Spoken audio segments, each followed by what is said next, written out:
The Garden Report is powered by Prize Picks, the exclusive daily fantasy partner of the CLNS Media Network. Hey, Buddy Manning here. Welcome to the Garden Report live from the NBA Finals. It's our studio edition here with Noa Dalzell from Celtics Blog, and we finally are able to talk about the series for real. Noah, we've been speculating that it's going to be Celtics Mavs, of course, with the 3-0 lead, and they finally got it done last night, so we can dive deep into Dallas now. And what they're going to present here is a really fun series. I'm excited for this matchup. The storylines involved here, but the basketball is really good too. And I think it is a matchup that's going to present an opportunity for both teams to win a championship here. I think this one could go either way. So when it comes to the Mavs, what do you look at? Where do you go first in terms of what the Celtics are going to have to do to beat them? Yeah, I'm really excited for this matchup as well. It wasn't the one that any of us were expecting, and that almost makes it more fun because I feel like we spend so much time this year thinking about how the Celtics matched up against the Nuggets, for example, and like that's a wash now, right? That's been a wash for a few rounds now. So this is a new one. This is not one that I think people have put a ton of thought or discourse into, and I think the key is going to be the role players because Kyrie and Luka, they're going to get theirs. They're going to have both. I would imagine they both average at least 25 a game, if not more. Like that's what I would expect, regardless of what personnel you throw at them, whether that's Drew, whether that's Derek White, Jaylen Brown, Jason Tatum. Like those are guys that they're who they are because defense, doesn't stop them effectively. But it's those other guys. It's how do you prevent, all the lobs and Derek Lively, he's been huge for them. Those kinds of players, I think you have to minimize their impact. Similar to what you would say about like an Aaron Gordon, that type of matchup as well. So I'm sure that's something that they're thinking about. Joe Mazzulla today, when we spoke with him, he said, they have two great scorers, but they're also a really good team with role players that play very well. And that really stood out to me that he's recognizing that it's those other guys that are going to make a big difference in the series. Yeah, and to some degree, they'll have to live with what those guys do in certain situations because Luke is capable of scoring 20 points in the first quarter, as we talked about there. And, it's a good time to bring up our official partner here, Prize Picks. Go to prizepicks.com/CLNS and check out all of the finals projections. I'm sure there's going to be some big numbers for Luka and the stats he's capable of putting up in this series. But Tatum, Brown, whoever else you want to pick for your daily fantasy team, and you're off. Two or more players, pick more or less on their projections, and you're good to go. You get 100% matching bonus when you use our code CLNS. With Luka specifically, I'm fascinated to see how they're going to cover them defense-wise. Like, do you drop back and take away the rim? They're going to step into threes. Yeah. Do you try to blitz those guys a little bit? They're going to be tossing alley-oops to those guys. And that's why we'll get into Kristaps in a little bit here, but it's going to be important that they have him to at least cover some ground in that pick and roll, because the Celtics haven't been the best pick and roll defense throughout these playoffs. This team just lives on pick and rolls, alley-oops, involving its centers. So the biggest thing here to me is just going to be changing matchups. And Joe talked about that a little bit here today. You're probably going to have to put the Jays on the centers a little bit so they can switch on the Luka. You're probably going to have to try to put Horford there in certain possessions. So when the big's coming in, it can be Drew. It can be another guy who's switching on to Luka in that pick and roll there, because like you mentioned, you want to control what those role guys are doing, because certainly the Washingtons of the world are capable of going off, but you really do have to key in on Luka and make sure that he's not just running wild for 50 points. Yeah, definitely. Yeah, I don't want to give the impression that you can just like overlook either of those guys. I just think even if you put your best foot forward, they're going to be effective. But what makes the Celtics so compelling as a matchup for them is they have so many different options to throw at both of them. I think that's been kind of what's been unique about the Celtics defense all year is that we don't even know who they're going to start off guarding, both Luka and Kyrie. There's so many different directions that it could go. I would imagine Drew Holiday has a big role to play from the get-go. I would imagine Jaylen Brown. I mean, he's done a really good job on Luka the times that they matched up this year and just across the board guarding stars this season. I wouldn't be shocked if he gets a bulk of the load from the get-go. Jason Tatum hasn't really had to play like guard a star this postseason, but we know that he's capable of doing so if tasked with it. So I wouldn't be shocked either if Jason Tatum has a much bigger defensive load this series than he has so far this postseason run. Yeah, and the things you look at with Dallas, obviously the offense is dynamic. They're going to be able to flow through multiple lineups that are able to score too, when you think about what Kyrie Irving's able to do out there. So even when Luka goes off the court, those could be dangerous minutes because Kyrie's able to carry them a little bit. through those runs. You have a few guys off the bench that can shoot. They're a team that puts up as many threes as the Celtics. They're the second highest 3-point frequency team here. So that's all stuff you're going to have to control. But a lot of it comes down to taking care of business on offense. And the one thing you really like for the Celtics in this offense is they should be able to score on Dallas. If you're sending Tatum at Kyrie, if you're trying to put Luka in actions. I was actually surprised these playoffs, or at least this last series, both of those players are holding their opponents to 43% shooting, which is better than you would expect from either of them, I think. So the isolation efforts on Dallas's end have been really good. So I think it's going to be more about making them move, playing with pace, getting out ahead of them, and not just playing isolation and trying to go at Luka individually and trying to go at Kyrie individually, because that's where you might run into some turnovers, where you might get stagnant a little bit, and it might play into Dallas's hands to just try to go at the same guy over and over again and get out of the offense. So that's going to be a fine line there, because I think you can expose both of those guys the way the Celtics run their offense, but you also want to keep up the pace and the movement that we saw last round. Well, I think you naturally start to expose those types of players. Like even Luka, I was really keyed in on him defensively last night, because I do think he's been a lot better defensively than he's known for. If you actually have been following him this playoff run, like he's way more locked in, and he has like some of the physical tools that really shouldn't be as bad of a defender as he has been. And right now, obviously the stakes could not be higher. If he's ever going to be locked in defensively, it's going to be right now. And so for the Celtics, I think the key will be to take advantage of the fact that he's still not like a complete defender the way that some other players are. But you can't just like relentlessly mismatch hunt, because even with guys like Max Strus in Cleveland, I felt like it wasn't working effectively when Jason Tatum was just mismatch hunting him, or at least going one-on-one against him, just trying to get something, because he wasn't looking at like Strus as a formidable defender. Like they're better off if they're playing a little bit more on their own terms than just focusing in on one player. Like I know that they have had success doing that. But I think in this series, like keep cutting, keep moving, like just have more going on than just those isolation actions.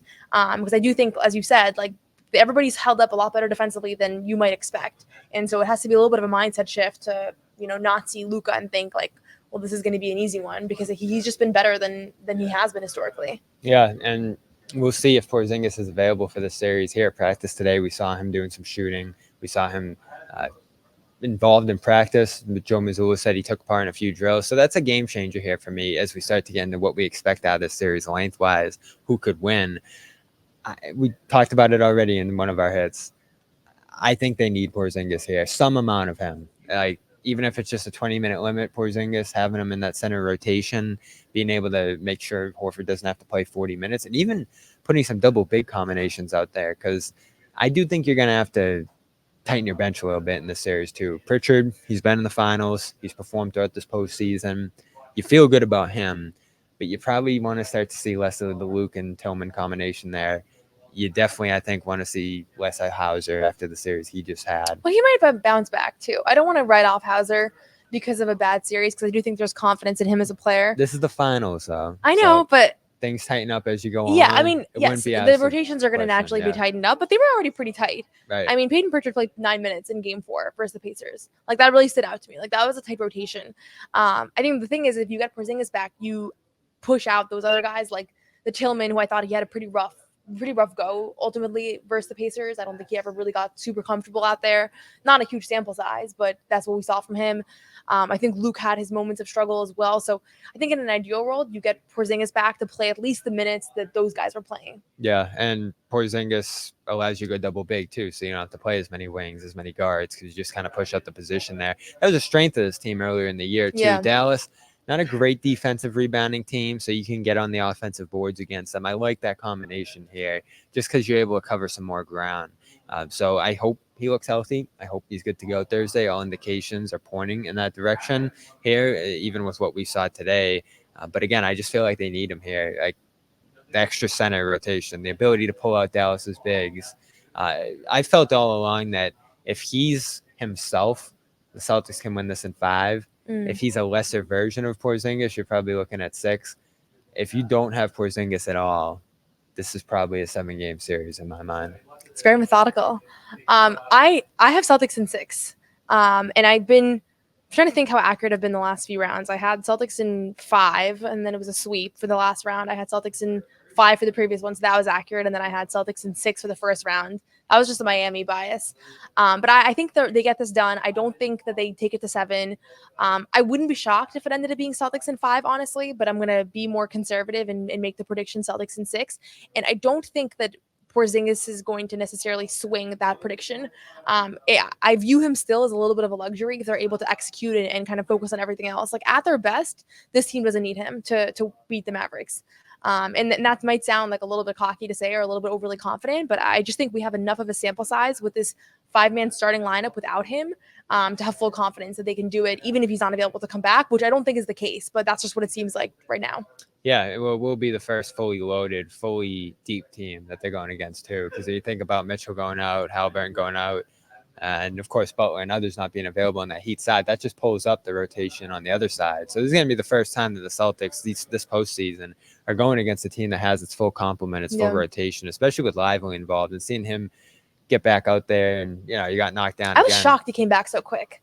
Yeah. That looked so bad, and then he got hit again back. and just kind of went through it. So. He'll have some time off here, some badly needed time off as well going into this series, but that gives Dallas its full complement of players, which to me requires that the Celtics have something close to their full complement here. This is a real series. This is going to be highly contested. Both teams put a lot of pressure on the other defense. These can be some shootouts here, certainly. Just the way that Dallas is able to put up points between those two guards. It's impressive, and it really pulls you out to half court, almost in a way similar to how Golden State did a couple years ago. The pressure that one player puts on the defense, and Celtics have handled that well throughout the year, going against him included. I thought they handled him well in the last game that they played here in March. He went off a little bit, but they were able to contain Kyrie and the other pieces, as you talked about. So it's just going to be interesting what it looks like. And as Joe said today, it's constantly going to change. Let us know who you like in this series below, and if you want to go to the finals, your best opportunity is to go to Game Time. Go to the Game Time app, download it, check out the deals right up to and after tip-off. Maybe some people just can't make the game on that night here in Boston or in Dallas. And certainly there's other events here on Game Time as well, concerts, tickets, baseball, a bunch of stuff going on. Hockey playoffs continue here too into the summer. So go to Game Time, use the code CLNS. Get $20 off your first purchase. Of course, terms apply. That's the Game Time app. Use that code CLNS for $20 off your first purchase. As we continue here into some storylines, it's two big matchups for players. Porzingis going against Dallas, his former team. Kyrie going against the Celtics, his former team. And that was some of the talk here as we expected it to be. I talked about it a little bit last night on Dome Theory, but it's unavoidable, the atmosphere in this series. You just can't get past the fact that the crowd's going to be on Kyrie.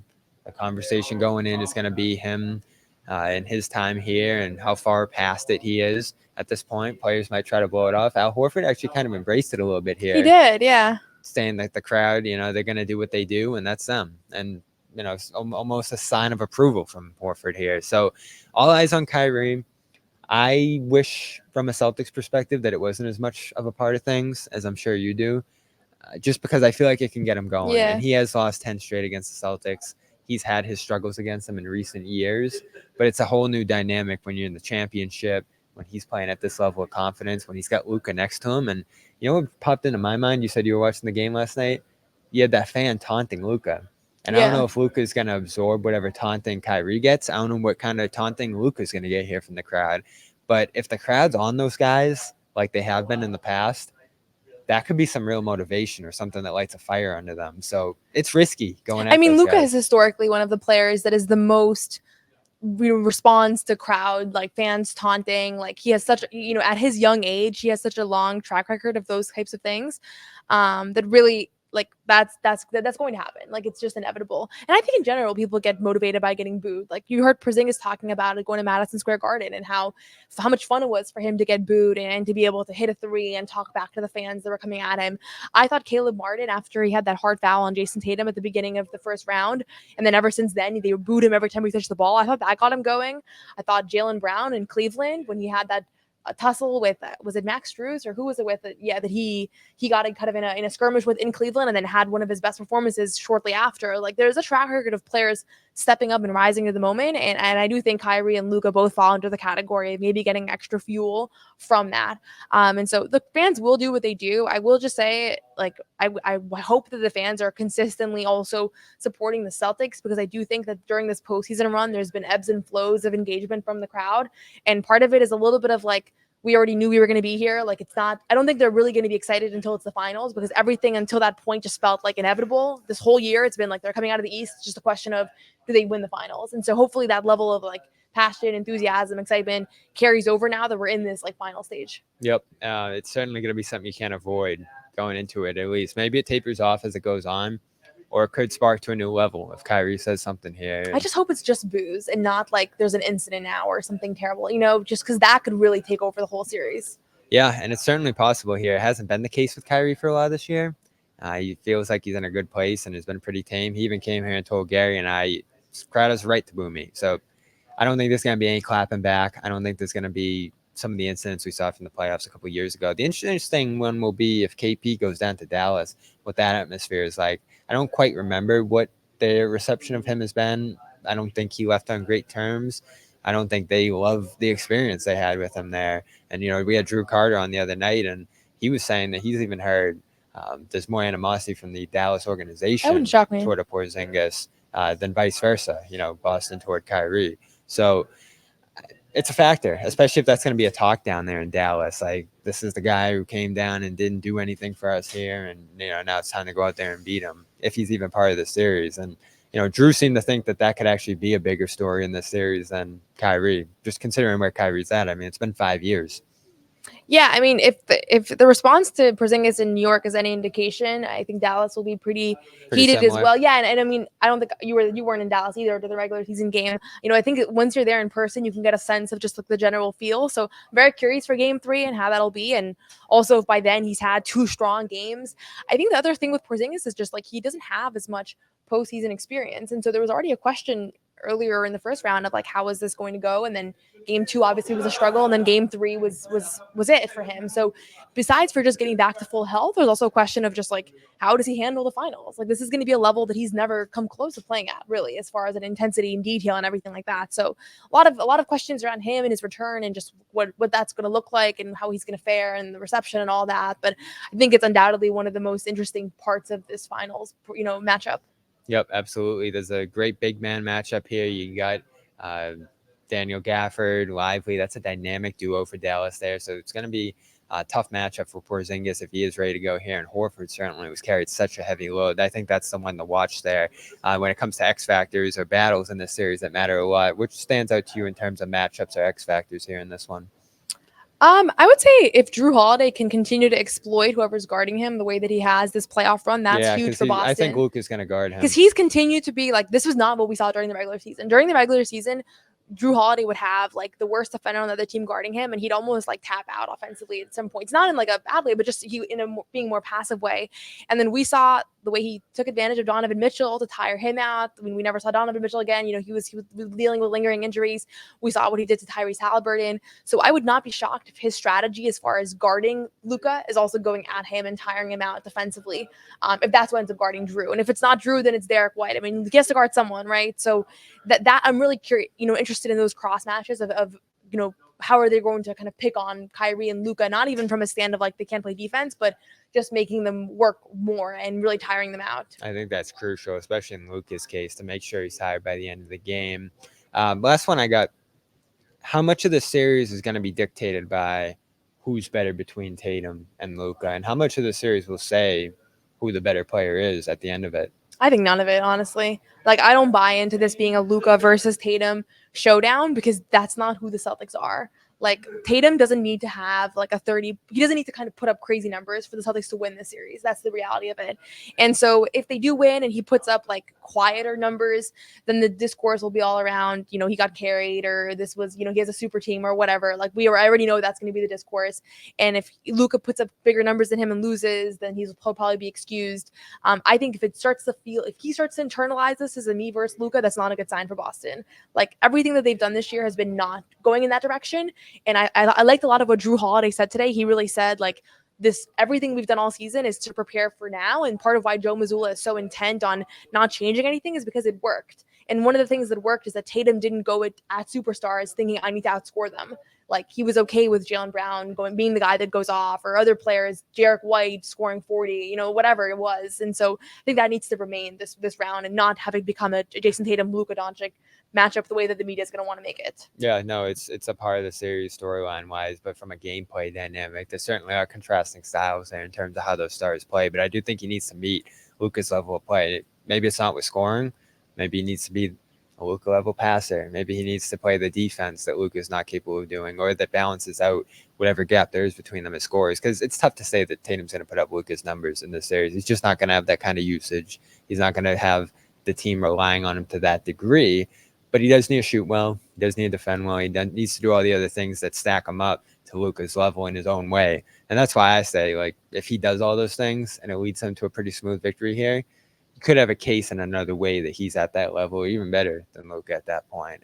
But it's going to have to go that way. It can't just be some of the stuff we saw earlier in the playoffs. And that's why it was huge to see Tatum get going in the last series there. And I think this is another series that's going to present that opportunity here. That's why I really like the Celtics here. I just think they're going to be able to attack Dallas's defense, but they need to be consistent in that. And their offense hasn't always been the most consistent through this postseason. Fortunately, the defense has, but this is just a daunting matchup defensively for Boston. It's really going to test just how great they are at that end. So it's fascinating. We're going to have a lot of time to talk about over the next week leading up to it here. We got our predictions in now officially. We'll have more preview What are shows yours? to come. Did you say your prediction? Oh, it was the 3 tiers depending on Porzingis. Yeah, I mean, I split the But I think you need to difference have there, a which I think definitive matters. prediction, not knowing what's going to happen with Porzingis. I'll go just assuming that he's not out there, because he's not yet. Okay. Let's say 7. Celtics in 7. Celtics in 7. Okay. It would be disappointing if they lose the series, absolutely, unless something unforeseen happens. No, for sure. Even if Porzingis doesn't go, I think we've talked about they should be able to take care of business here. So that's where I'm at. Of course, check out our other great sponsor here, PXG.